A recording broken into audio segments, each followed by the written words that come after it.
Assalamualaikum warahmatullahi wabarakatuh. Jadi kami di sini dari Waalaikumsalam. kelompok 4 AXO Sains Data kelas 2023H. Di sini kami akan mempresentasikan tentang proyek penilaian kami mengenai Docker Compose dengan saya sendiri, Hani Asabita dengan 3 digit NIM terakhir 073 dan juga teman saya Yogi Ramadhani dengan 3 digit NIM terakhir 198. Nah, yang pertama, di sini kita menggunakan Docker versi 3.9 untuk Dockernya sendiri. Kemudian untuk name kontainer yang akan kita gunakan nanti, kita menggunakan UASP AXO. Nah, yang pertama, eh, kita masuk ke komponen service top levelnya terlebih dahulu. Di sini kita menggunakan 8 service top level. Nah, yang pertama, kita di sini ada Nginx. Kita menggunakan versi Nginx yang terbaru. Kemudian untuk kontainernya, kita menggunakan Nginx container. Kita memberi nama Nginx container. Untuk portnya sendiri kita menggunakan 8080. Kemudian untuk volumenya kita mengambil dari website. Kemudian untuk config-nya kita di sini ada dua yaitu source dan juga target. Kemudian Nginx sendiri masuk ke jaringan web network. Kemudian ada Postgre. Yang pertama kita menggunakan Postgre versi 15. Terus untuk container name-nya sendiri kita menggunakan Postgre container. Kemudian kita juga menggunakan environment. Di sini ada user yang kita isi dengan admin, kemudian password yang kita isi juga dengan admin dan juga DB yang kita isi menggunakan example. Kemudian untuk volumenya kita mengambil dari Postgre data dan juga Postgre sendiri masuk ke dalam jaringan web Postgre Network. Terus kemudian untuk PG admin sendiri, kita di sini menggunakan image PG admin versi 6, 4.6. Kemudian untuk kontainernya kita menggunakan PG admin container. Terus di sini kita juga menggunakan environment, di mana untuk emailnya kita menggunakan admin, dan juga untuk passwordnya kita juga menggunakan admin. Kemudian dia tersimpan pada port 8081 untuk mengakses. eh, PG admin juga masuk ke dalam jaringan Postgre Network. Untuk konfigurasinya di sini kita menggunakan ada source dan juga target. Kemudian selanjutnya ada Redis. Di sini Redis kita menggunakan Redis versi 6.2, di mana kontainer yang kita gunakan kita beri nama Redis Container. Kemudian Redis ini juga masuk ke dalam Change Network, dan juga untuk volumenya kita mengambil dari Redis sendiri. Kemudian selanjutnya ada Rabbit. Di sini Rabbit MQ kita menggunakan versi Rabbit MQ 3 Management. Kemudian kontainernya kita beri nama Rabbit MQ Container. Untuk portnya kita di sini ada menggunakan dua port. Kemudian untuk networknya sendiri masuk ke jaringan web network. Kemudian untuk volumenya ada Rabbit MQ sendiri. Untuk InfluxDB, di sini kita menggunakan InfluxDB versi 2. Kemudian untuk kontainernya kita beri nama InfluxDB Container. Untuk portnya sendiri ada 8086.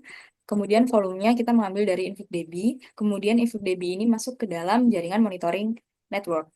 Kita juga menggunakan environment di mana user kita beri nama admin dan juga passwordnya berisi admin. Kemudian ada Grafana ini. Grafana ini merupakan service ketujuh kami. Kita mengambil teks image-nya dengan versi yang terbaru dengan nama kontainer Grafana Container. Kemudian ada ports-nya itu kita menggunakan ports 3000 3000.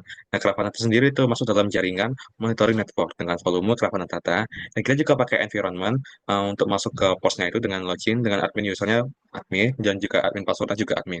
Kemudian kita juga ada Memcache, service ke-8 kami. Kita ngambil image text-nya versi 1.6 dengan nama kontainernya Memcache Container dengan port 11211. Nah, Memcache sendiri ini masuk ke dalam jaringan web network dengan volume Memcache data. Nah, dari ke-8 service tadi telah dibentuklah beberapa networks. Yang pertama dari 8 service tadi itu telah dibentuk 4 networks. Yang pertama ada web network yang bersihkan Nginx, kemudian ada juga RabbitMQ sama Memcache. Dan kemudian ada Postgres Network, berisikan Admin dan Postgre. Ada Cache Network yang berisikan Redis saja, kemudian ada juga Monitoring Network, berisikan Grafana dan InfluxDB. Nah, semua network sendiri, semua jaringan sendiri itu menggunakan driver page. Yang dimana driver page sendiri itu masing-masing jaringan itu menyediakan isolasi dan komunikasi antar kontainer. Kemudian ada volume sendiri. Dari kelapa service tadi telah terbentuklah 6 volume. Yang pertama ada Postgres data, ada Redis data, InfluxDB data, Grafana data, RabbitMQ data, dan Memcache data. Nah, dari keenam volume tersebut, semuanya menggunakan driver lokal. Nah, di mana data dari aplikasi tersebut akan tetap tersimpan di host meskipun kontainer dimulai ulang. Nah, setelah itu ada config sendiri. Dari 8 service dari 8 service lah yang telah dibuat tadi ada dua config yang telah kami gunakan. Yang pertama engine add config, ada juga pgadmin config. Nah, untuk file sendiri engine config ini dan pgadmin custom config config.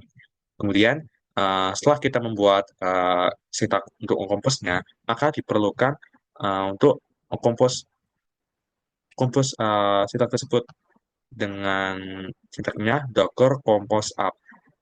Setelah itu akan berjalan menunggu sampai semuanya akan tercentang hijau semua ini, tidak ada yang error. Nah, setelah ini berarti ini tuh, semua sintak komposnya telah dikompos dan telah berhasil dibuat tanpa adanya error. Kemudian kita lihat di Dockernya sendiri, maka akan terlihat kontainer yang telah dibuat dengan nama OSP Axo. Kemudian untuk fitur tambahan yang kami gunakan akan dijelaskan kepada teman saya, Hani.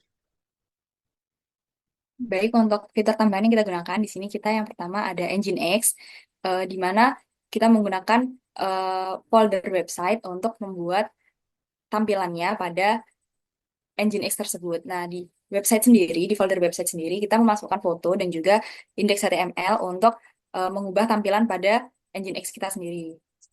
Kita menggunakan untuk indeksnya kita menggunakan biodata sehingga di sini akan terlihat biodata yang kita masukkan di antaranya ada nama, kemudian ada program studi, NIM, kelas dan juga alamat. Nah, karena kita menggunakan foto, jadi kita juga harus memasukkan file foto tersebut pada folder website. Nah, kemudian kita juga harus membuat engine XCOM untuk menggabungkan antara server, localhost, kemudian ada portnya juga dan juga menggabungkan website tersebut. Untuk outputnya,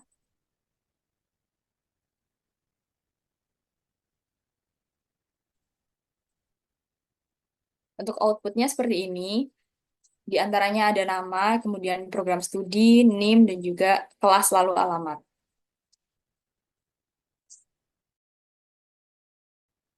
Oke, fitur yang kedua kami menghubungkan antara APK ini dengan PostgreSQL. Yang dimana kita akan login terlebih dahulu ke localhost sebagai admin dengan environment yang kami buat, yaitu emailnya itu ini, adminexample.com dengan password admin. Coba kita akan masuk ke ini, ke localhost-nya bagi admin dulu, dengan memasukkan environment yang kita kami buat. Nah, ini adminexample.com dengan passwordnya admin. Oke, maka akan muncul tampilan bagi admin setelah kita login.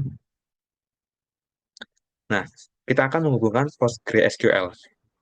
Gimana caranya? Kita akan menambahkan add new server untuk menambahkan server PostgreSQL. Oke, misalkan kita pakai nama Postgre Server.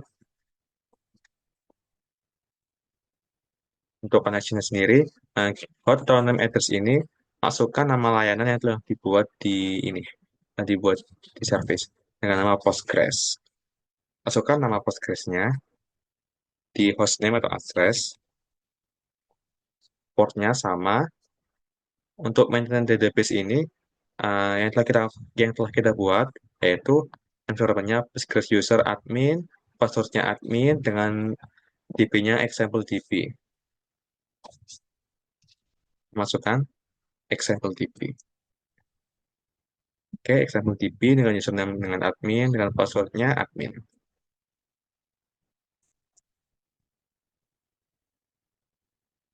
Save, maka akan muncul di sini servernya itu Postgres server. Setelah muncul Postgres server ini menandakan bahwa eh, antara APK admin dan PostgreSQL ini dapat dihubungkan. Jadi kita telah menghubungkan antara APK admin dan Postgres server. Oke, itu saja untuk Docker Compose simulasinya. Selanjutnya saya akan serahkan ke Hani.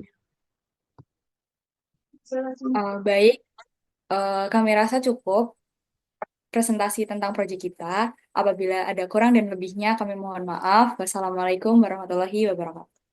Waalaikumsalam warahmatullahi wabarakatuh.